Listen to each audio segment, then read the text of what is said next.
हरे कृष्णा, जय श्री हरि। ओम नमो भगवते वासुदेवाय। आप और आपके पूरे परिवार पर भगवान विष्णु की कृपा सदैव बनी रहे। आइए आज हम बृहस्पतिवार के दिन सुनेंगे भगवान बृहस्पति देव की पौराणिक कथा। इसे आप पूरी श्रद्धा प्रसन्न चित्त मन से सुनिएगा। भारतवर्ष में एक राजा राज्य करता था। वह बड़ा प्रतापी और दानी था। वह नित्य गरीबों और ब्राह्मणों की सहायता किया करता था, परंतु यह बात उसकी रानी को अच्छी नहीं लगती थी। वह न ही गरीबों को दान देती थी और न ही कभी भगवान का पूजन करती थी। राजा को भी ऐसा करने से मना किया करती थी। एक दिन राजा शिकार खेलने वन को गए हुए थे, तो रानी और दासी महल में अकेली थी। उसी समय बृहस्पति देव साधु वेश में राजा के महल में भिक्षा के लिए गए और भिक्षा मांगी, तो रानी ने भिक्षा देने से इनकार किया और कहा, हे साधु महाराज, मैं तो दान पुण्य से तंग आ गई हूँ। इस कार्य के लिए मेरे पति देव ही बहुत है। अब आप ऐसी कृपा करें कि मेरा सारा धन नष्ट हो जाए तथा मैं आराम से रह सकूं। साधु ने कहा कि हे देवी, तुम तो बड़ी विचित्र हो। धन संतान से कोई दुखी नहीं होता, इसको तो सभी चाहते हैं। पापी भी पुत्र और धन की इच्छा करता है। यदि तुम्हारे पास अधिक धन है तो भूखे मनुष्यों को भोजन कराओ, प्याऊ लगवाओ, ब्राह्मणों को दान दो, कुआं, तालाब, बावड़ी, बाग बगीचे आदि का निर्माण करवाओ, मंदिर, पाठशाला, धर्मशाला बनवाकर दान दो, निर्धनों की कुंवारी कन्याओं का विवाह करवाओ, साथ ही यज्ञ आदि कर्म करो, अपने धन को शुभ कार्यों में लगाओ। ऐसा करने से तुम्हारा नाम परलोक में सार्थक होगा एवं स्वर्ग की प्राप्ति होगी। परंतु रानी पर उपदेश का कोई प्रभाव न पड़ा। वह बोली, महाराज, मुझे ऐसे धन की आवश्यकता नहीं जिसको मैं अन्य लोगों को दान करती फिरूं। आप ऐसी कृपा करें कि मेरा सारा धन नष्ट हो जाए तथा मैं आराम से रह सकूं। साधु ने उत्तर दिया, यदि तुम्हारी ऐसी ही इच्छा है तो जैसा मैं तुम्हें बताता हूँ तुम वैसा ही करना। बृहस्पतिवार को घर को गोबर से लिपना, अपने बालों को पीली मिट्टी से धोना, बालों को धोते समय स्नान करना, राजा से हजामत बनाने को कहना, भोजन में मांस मदिरा खाना, कपड़ा धोबी के यहाँ धुलने डालना। ऐसा करने से 7 बृहस्पतिवार में ही आपका सारा धन नष्ट हो जाएगा। इतना कहकर साधु महाराज वहां से आलोप हो गए। जैसे वह साधु कह गया था, रानी ने वैसा ही किया। 3 बृहस्पतिवार ही बीते थे कि उसका सारा धन संपत्ति नष्ट हो गया और भोजन के लिए दोनों तरसने लगे, संसारिक भोगों से दुखी रहने लगे। तब वह राजा रानी से कहने लगा कि तुम यहाँ पर रहो, मैं दूसरे देश को जाऊं, क्योंकि यहाँ सब मुझे जानते हैं, इसीलिए मैं कोई छोटा कार्य नहीं कर सकता। देश चोरी परदेश भीख बराबर है। ऐसा कहकर राजा परदेश चला गया। वहां जंगल को जाता, लकड़ी काट कर लाता और शहर में बेचता। इस तरह जीवन व्यतीत करने लगा। इधर राजा के बिना रानी और दासी दुखी रहने लगी। किसी दिन भोजन मिलता और किसी दिन जल पीकर ही रह जाती। एक समय जब रानी और दासियों को 7 दिन तक बिना भोजन के रहना पड़ा, तो रानी ने अपनी दासी से कहा कि हे दासी, पास ही की नगर में मेरी बहन रहती है, वह बड़ी धनवान है। तू उसके पास जा और 5 सेर भेजकर मांग कर ले आ, ताकि कुछ समय के लिए थोड़ा गुजर बसर हो जाए। दासी रानी की बहन के पास गई। उस दिन बृहस्पतिवार का दिन था। रानी की बहन उस समय बृहस्पतिवार की कथा सुन रही थी। दासी ने रानी की बहन को अपनी रानी का संदेश दिया, लेकिन रानी की बहन ने कोई उत्तर नहीं दिया। जब दासी को रानी की बहन से कोई उत्तर नहीं मिला तो वह बहुत ही दुखी हो गई। उसे क्रोध भी आया। दासी ने वापस आकर रानी को सारी बात बता दी। सुनकर रानी ने कहा कि दासी, इसमें उसका कोई दोष नहीं। जब बुरे दिन आते हैं तब कोई सहारा नहीं देता। अच्छे बुरे का पता तो विपत्ति आने पर ही लगता है। जो ईश्वर की इच्छा होगी वही होगा। यह सब हमारे भाग्य का दोष है। यह सब कहकर रानी ने अपने भाग्य को कोसा। उधर रानी की बहन ने सोचा कि मेरी बहन की दासी आई थी, परंतु मैं उससे नहीं बोली, इससे वह बहुत ही दुखी हुई होगी। कथा सुनकर पूजन समाप्त कर वह अपनी बहन के घर गई और कहने लगी, हे बहन, मैं बृहस्पतिवार का व्रत कर रही थी, तुम्हारी दासी गई, परंतु जब तक कथा होती है तब तक न उठते हैं न ही बोलते हैं, इसीलिए मैं नहीं बोली। कहो दासी क्यों गई थी? रानी बोली, बहन हमारे घर अनाज नहीं था। ऐसा कहते कहते रानी की आंखें भर आई। उसने दासियों समेत 7 दिन तक भूखा रहने की बात भी अपनी बहन को बता दी। इसलिए मैंने दासी को तुम्हारे पास 5 सेर भेजर लाने के लिए भेजा था। रानी की बहन बोली, बहन देखो, बृहस्पति देव भगवान सबकी मनोकामना पूर्ण करते हैं। देखो शायद तुम्हारे घर में अनाज रखा हो। पहले तो रानी को विश्वास नहीं हुआ, परंतु बहन के आग्रह करने पर उसने दासी को अंदर भेजा। दासी घर के अंदर गई तो वहां उसे एक घड़ा भेजर का भरा मिला। उसे बड़ी हैरानी हुई, क्योंकि उसने एक एक बर्तन पहले ही देख लिया था। उसने बाहर आकर रानी को बताया। दासी रानी से कहने लगी कि हे रानी, जब हमको भोजन नहीं मिलता तो हम व्रत तो कर रहे थे, इसीलिए क्यों न इससे व्रत और कथा की विधि पूछ ली जाए, हम भी व्रत किया करेंगे। दासी के कहने पर रानी ने अपनी बहन से बृहस्पतिवार व्रत के बारे में पूछा। उसकी बहन ने बताया कि बृहस्पतिवार के व्रत में चने की दाल, गुड़ और मुनक्का से विष्णु भगवान का केले के वृक्ष की जड़ में पूजन करें तथा दीपक जलाएं और कथा सुने। उस दिन एक ही समय भोजन करें।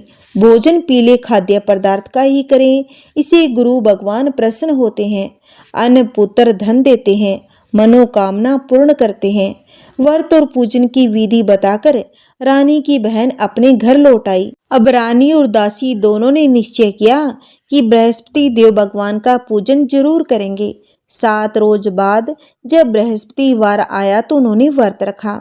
गुड़साल में जाकर चना और गुड़ बीन लाई तथा उसकी दाल से केले की जड़ तथा भगवान विष्णु का पूजन किया।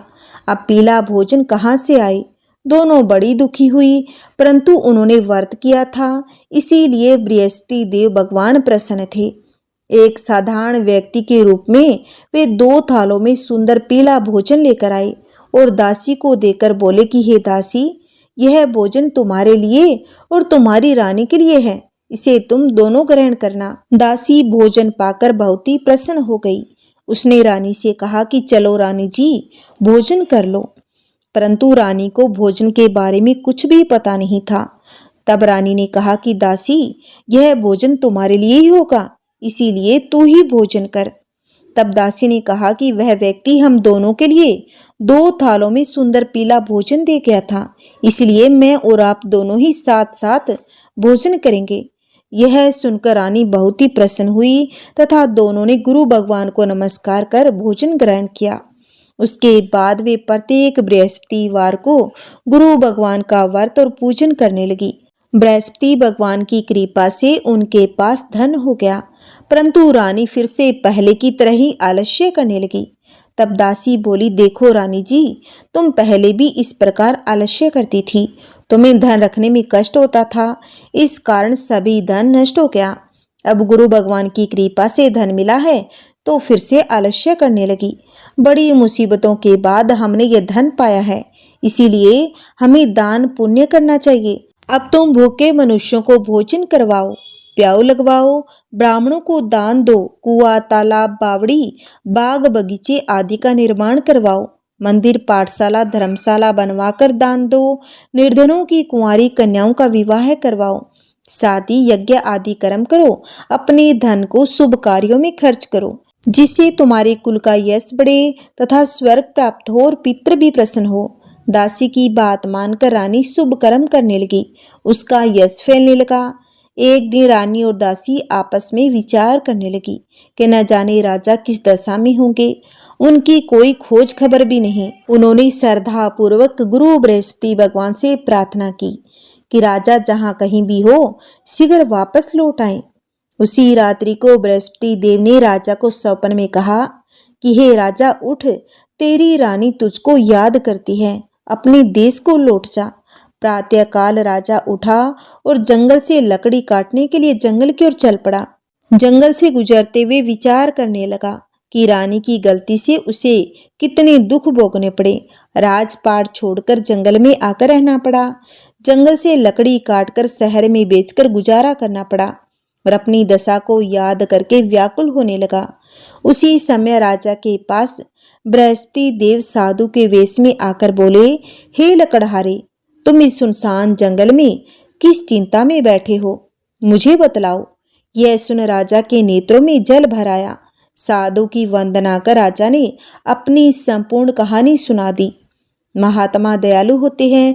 वे राजा से बोले, हे राजा, तुम्हारी पत्नी ने बृहस्पति देव के प्रति अपराध किया था, जिसके कारण तुम्हारी यह दशा हो गई। अब तुम चिंता मत करो, भगवान तुम्हें पहले से अधिक धन देंगे। देखो, तुम्हारी पत्नी ने बृहस्पतिवार का व्रत आरंभ कर दिया है। अब तुम भी बृहस्पतिवार के व्रत में चने की दाल, गुड़ और मुनक्का से विष्णु भगवान का केले की वृक्ष की जड़ में पूजन करें तथा दीपक जलाएं और कथा सुनें। उस दिन एक ही समय भोजन करें। भोजन पीले खाद्य पदार्थ का ही करें। भगवान तुम्हारी सभी मनोकामनाओं को पूर्ण करेंगे।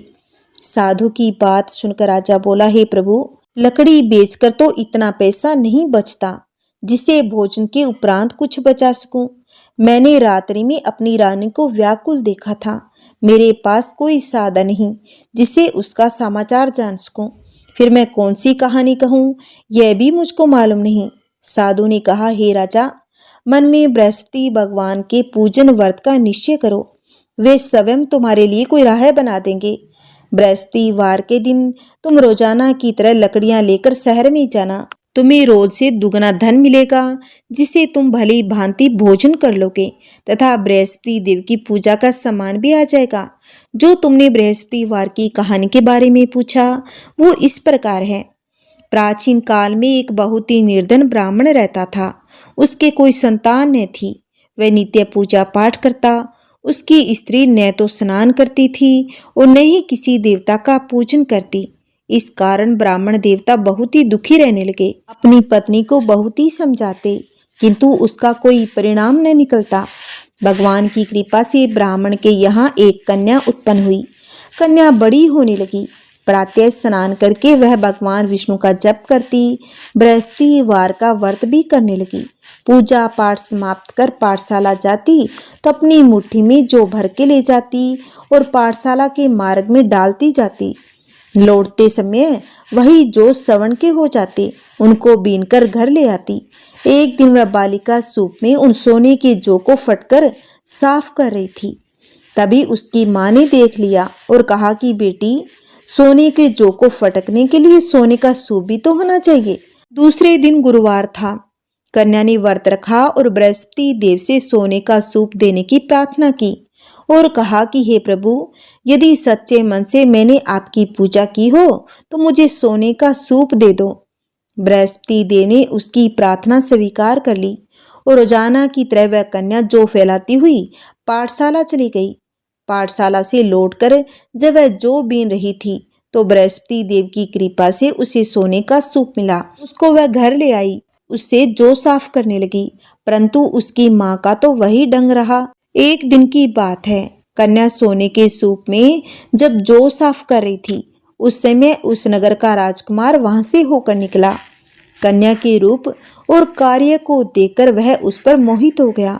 राजमहल आकर वह भोजन तथा जल त्याग कर उदास होकर लेट गया। राजा को जब राजकुमार द्वारा अन्न जल त्यागने का समाचार ज्ञात हुआ तो अपने मंत्रियों के साथ वह अपने पुत्र के पास गया और पूछा कि हे बेटा, तुम्हें किस बात का कष्ट है और किसी ने तुम्हारा अपमान किया है अथवा कोई और कारण है तो मुझे बतलाओ। मैं वही कार्य करूंगा जिसे तुम्हें प्रसन्नता हो।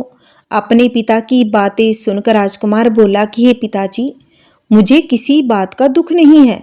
किसी ने मेरा कोई अपमान नहीं किया, परंतु मैं उस लड़की के साथ विवाह करना चाहता हूँ जो सोने के सूप में जौ साफ कर रही थी। राजकुमार ने राजा को उस लड़की के घर का पता भी बता दिया। मंत्री उस लड़की के घर गया। मंत्री ने ब्राह्मण के समक्ष राजा की ओर से निवेदन किया। कुछ ही दिनों के बाद ब्राह्मण की कन्या का विवाह राजकुमार के साथ संपन्न हो गया। कन्या के घर से जाते ही ब्राह्मण के घर में पहले की भांति गरीबी का निवास हो गया। एक दिन दुखी होकर ब्राह्मण अपनी पुत्री से मिलने गया। बेटी ने पिता की अवस्था को देखा और अपनी माँ का हाल पूछा। ब्राह्मण ने सभी हाल कहा। कन्या ने बहुत सारा धन देकर अपने पिता को विदा कर दिया। लेकिन कुछ ही दिनों के बाद फिर से उनका वही हाल हो गया। ब्राह्मण फिर अपनी कन्या के पास गया और सभी हाल कहा तो पुत्री कहने लगी कि पिताजी, आप माताजी को यहाँ ले आओ, मैं उन्हें वह विधि बता दूंगी जिससे गरीबी दूर हो जाए। ब्राह्मण देवता अपनी स्त्री को साथ लेकर अपनी पुत्री के पास राजमहल में पहुंचा तो पुत्री अपनी माँ को समझाने लगी कि हे माँ, तुम प्रातः काल स्नान आदि करके विष्णु भगवान का पूजन करो और बृहस्पतिवार का व्रत करो तो सब दरिद्रता दूर हो जाएगी। परंतु उसकी माँ ने उसकी एक बात भी नहीं मानी। वह प्रातः काल उठकर अपनी पुत्री के बच्चों का जूठन खा लेती थी। एक दिन उसकी पुत्री को बहुत ही गुस्सा आ गया। उसने अपनी माँ को एक कोठरी में बंद कर दिया। प्रातः उसे स्नान आदि करा के पूजा पाठ कराया तो उसकी माँ की बुद्धि ठीक हो गई। इसके बाद वह नियम से पूजा पाठ करने लगी। प्रत्येक बृहस्पतिवार को व्रत करने लगी। इस व्रत के प्रभाव से मृत्यु के बाद वह स्वर्ग को गई। वह ब्राह्मण भी सुखपूर्वक इस लोक का सुख भोगकर स्वर्ग को प्राप्त हुआ। इस तरह कहानी कहकर साधु बने देवता वहां से लोप हो गए। धीरे धीरे समय व्यतीत होने पर फिर बृहस्पतिवार का दिन आया तो राजा जंगल से लकड़ी काटकर शहर में बेचने गया। उसे उस दिन और दिनों से अधिक धन मिला। राजा ने चना गुड़ आदि लाकर बृहस्पतिवार का व्रत किया। उस दिन से उसके सभी कलेश दूर हो गए। परंतु जब अगला गुरुवार का दिन आया तो वह बृहस्पतिवार का व्रत करना ही भूल गया। इस कारण भगवान बृहस्पति देव नाराज हो गए। उस दिन उस नगर के राजा ने विशाल यज्ञ का आयोजन किया था तथा अपने समस्त राज्य में घोषणा करवा दी कि सभी मेरे यहाँ भोजन करने आए, किसी के घर चूल्हा न जले। इस आज्ञा को जो न मानेगा उसको फांसी दी जाएगी। राजा की आज्ञा अनुसार राज्य के सभी वासी राजा के भोज में शामिल हुए, लेकिन लकड़हारा कुछ देर से पहुंचा, इसीलिए राजा उसको अपने साथ महल में ले गए। जब राजा लकड़हारे को भोजन करा रहे थे तो रानी की दृष्टि उस खूंटी पर पड़ी जिस पर उसका हार लटका हुआ था। उसे हार खूंटी पर लटका दिखाई नहीं दिया। रानी को निश्चय हो गया कि मेरा हार इस लकड़हारे ने चुरा लिया है। उसी समय सैनिक बुलवाकर उसको जेल में डलवा दिया। लकड़हारा जेल में विचार करने लगा, न जाने कौन से पूर्व जन्म के कर्म से मुझे यह दुख प्राप्त हुआ है, और जंगल में मिले साधु को याद करने लगा। तत्काल भगवान बृहस्पति देव साधु रूप में प्रकट हो गए और कहने लगे, अरे मूर्ख, तूने बृहस्पति देवता की कथा नहीं की, उसी कारण तुझे ये दुख प्राप्त हुआ है। अब तुम चिंता मत कर, बृहस्पतिवार के दिन जेल खाने के दरवाजे पर तुझे 4 पैसे पड़े मिलेंगे। उनसे तुम बृहस्पतिवार की पूजा करना तो तेरे सभी कष्ट दूर हो जाएंगे। अगले बृहस्पतिवार उसे जेल के द्वार पर 4 पैसे मिले। राजा ने पूजा का सामान मंगवाकर कथा कही और प्रसाद बांटा। उसी रात्रि में बृहस्पति देव ने उस नगर के राजा को सपन में कहा, हे राजा, तूने जिसे जेल में बंद किया है उसे कल छोड़ देना, वह निर्दोष है। वह एक राजा है। रानी का हार उसी खूंटी पर लटका हुआ है। अगर तू ऐसा नहीं करेगा तो मैं तेरे राज्य को नष्ट कर दूंगा। राजा प्रातःकाल उठा और खूंटी पर हार टंगा देकर लकड़हारे को बुलाकर क्षमा मांगी तथा राजा के योग्य सुंदर वस्त्र आभूषण भेंट कर उसे विदा कर दिया। गुरुदेव की आज्ञानुसार राजा अपने नगर को चल दिया। राजा जब नगर के निकट पहुंचा तो उसे बड़ा ही आश्चर्य हुआ। नगर में पहले से अधिक बाग, तालाब और कुएं और बहुत सी धर्मशालाएं, मंदिर आदि बने हुए थे। राजा ने पूछा कि ये किसका बाग और धर्मशाला है। तब नगर के सब लोग कहने लगे, यह तो सब रानी और दासी द्वारा बनाए गए हैं। राजा को आश्चर्य भी हुआ, गुस्सा भी आया कि रानी के पास धन कहाँ से आया होगा। जब रानी ने यह खबर सुनी कि राजा आ रहे हैं तो उसने अपनी दासी से कहा कि हे दासी, देख राजा हमको कितनी बुरी हालत में छोड़ गए थे। वह हमारी ऐसी हालत देखकर लौट न जाए, इसलिए तू दरवाजे पर खड़ी हो जा। रानी की आज्ञा अनुसार दासी दरवाजे पर खड़ी हो गई और जब राजा आए तो उन्हें अपने साथ महल में ले आई। तब राजा ने क्रोध करके अपनी तलवार निकाली और पूछने लगा कि बताओ, यह धन तुम्हें कैसे प्राप्त हुआ है। तब रानी ने सारी कथा सुनाई।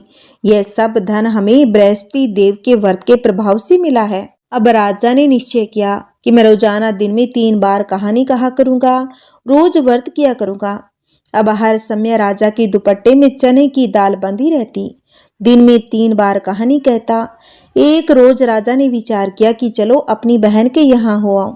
इस तरह का निश्चय कर राजा घोड़े पर सवार हो अपनी बहन के पास चल दिया। मार्ग में उसने देखा कि कुछ आदमी एक मुर्दे को लिए जा रहे थे। उन्हें रोककर राजा कहने लगा, अरे भाइयों, मेरी बृहस्पति वार की कथा सुन लो।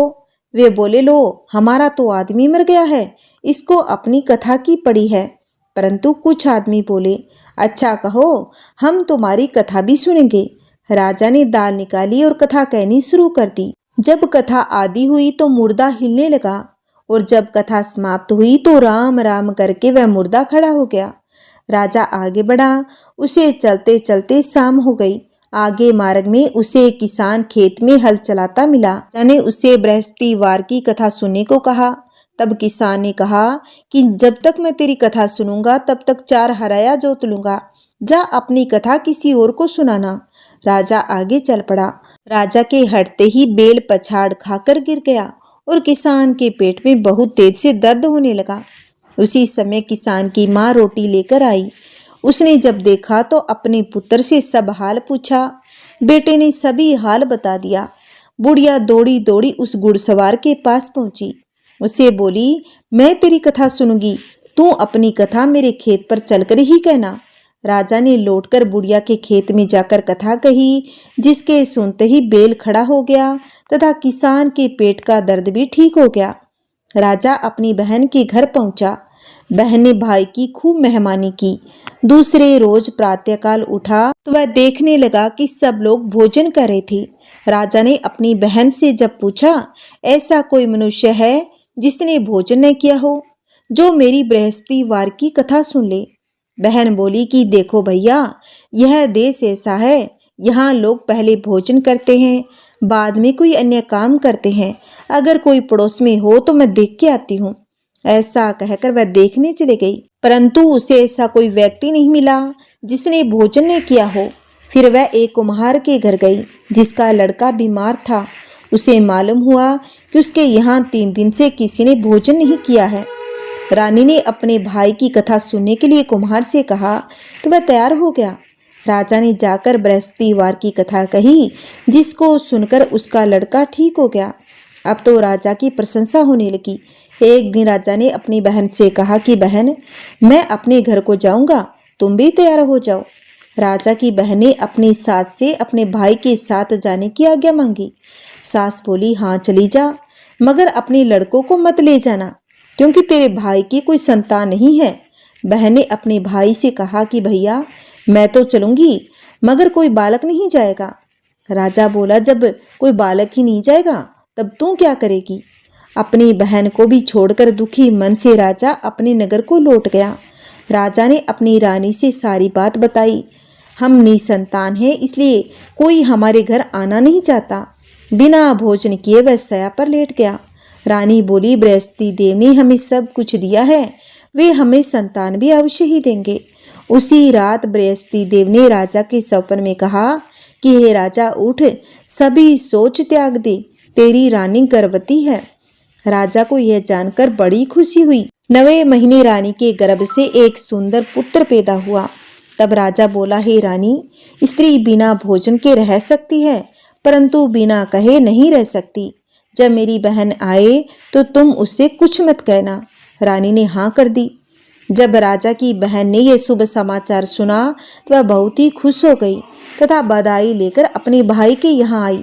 रानी ने जब उससे कहा कि घोड़ा चढ़कर तो नहीं आई, गधा चढ़ी आई, तो राजा की बहन बोली, भाई, मैं इस प्रकार न कहती तो तुम्हारे घर औलाद कैसी होती। बृहस्पति देव सभी मनोकामनाएं पूर्ण करते हैं। जो सद्भावना पूर्वक बृहस्पति वार का व्रत करता है एवं कथा पढ़ता है अथवा सुनता है और दूसरों को सुनाता है, बृहस्पति देव उसकी सभी मनोकामनाएं पूर्ण करते हैं, उनकी सदैव रक्षा करते हैं। जो संसार में सद्भावना से गुरुदेव का पूजन एवं व्रत सच्चे हृदय से करते हैं, उनकी सभी मनोकामनाएं वैसे ही पूर्ण होती है जैसी सच्ची भावना से रानी और राजा ने बृहस्पति देव की कथा का गुणगान किया तो उनकी इच्छा भगवान बृहस्पति देव ने पूर्ण की। इसलिए सबको कथा सुनने के बाद प्रसाद लेकर जाना चाहिए।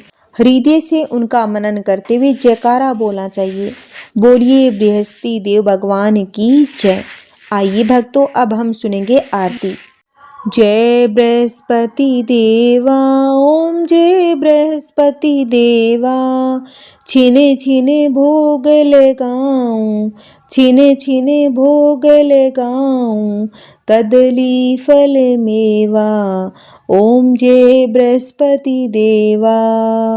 तुम्हें पूर्ण परमात्मा, तुम्हें अंतर्यामी प्रभु, तुम्हें अंतर्यामी। जगत पिता जगदीश्वर, जगत पिता जगदीश्वर, तुम सबके स्वामी। ओम जय बृहस्पति देवा। चरणामृत निज निर्मल, सब पातक हरता प्रभु, सब पातक हरता। सकल मनोरथ दायक, सकल मनोरथ दायक, कृपा करो भरता। ओम जय बृहस्पति देवा। तन मन धन अर्पण करे, जो जन शरण पड़े प्रभु, जो जन शरण पड़े। प्रभु पर कट तब हो करे, प्रभु पर कट तब हो करे, आकर द्वार खड़े। ओम जय बृहस्पति देवा। दीन दयाल दयानिधि, भगतन हितकारी प्रभु, भगतन हितकारी। पाप दोष सब हरता, पाप दोष सब हरता, भव बंधन हारी। ओम जय बृहस्पति देवा। सकल मनोरथ दायक, सब संशय हारो प्रभु, सब संशय हारो। विषय विकार मिटाओ, विषय विकार मिटाओ, संतन सुखकारी। ओम जय बृहस्पति देवा।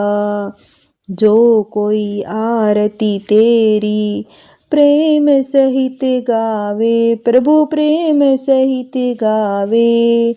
जेठानंद आनंद करे, जेठानंद आनंद करे, सो निश्चय पावे। ओम जय बृहस्पति देवा।